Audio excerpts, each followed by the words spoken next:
অনেক দিন থেকে আমার একটি পাহাড় কেনার শখ, কিন্তু পাহাড়কে বিক্রি করে আমি জানি না। যদি তা দেখা পেতাম, দামের জন্য আটকাতো না। আমার নিজস্ব একটা নদী আছে, সেটা দিয়ে দিতাম পাহাড়টার বদলে। কে না জানে পাহাড়ের চাইতে নদীর দামই বেশি। পাহাড় স্থাণু, নদী বহমান, তবু আমি নদীর বদলে পাহাড়টাই কিনতাম, কারণ আমি ঠকতে চাই। নদীটাও অবশ্য কিনেছিলাম একটা দ্বীপের বিনিময়ে। ছেলেবেলায় আমার বেশ ছোট্টখাটো ছিমছাম একটা দ্বীপ ছিল, সেখানে অসংখ্য প্রজাপতি। শৈশবে দ্বীপটি ছিল আমার বড় প্রিয়। আমার যৌবনে দ্বীপটি আমার কাছে মাপে ছোট লাগলো। প্রবাহমান ছিপছিপে তন্নি নদীটি বেশ পছন্দ হলো আমার। বন্ধুরা বলল, ওইটুকু একটা দ্বীপের বিনিময়ে এত বড় একটা নদী পেয়েছিস, খুব জিতেছিস তো মাইরি।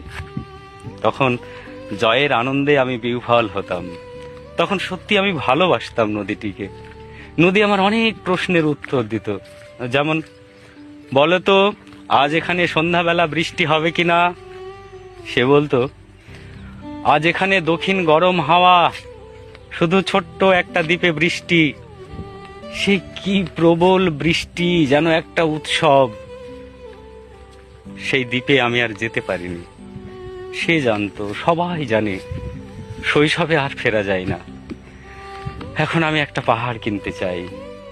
সেই পাহাড়ের পায়ের কাছে থাকবে গহন অরণ্য।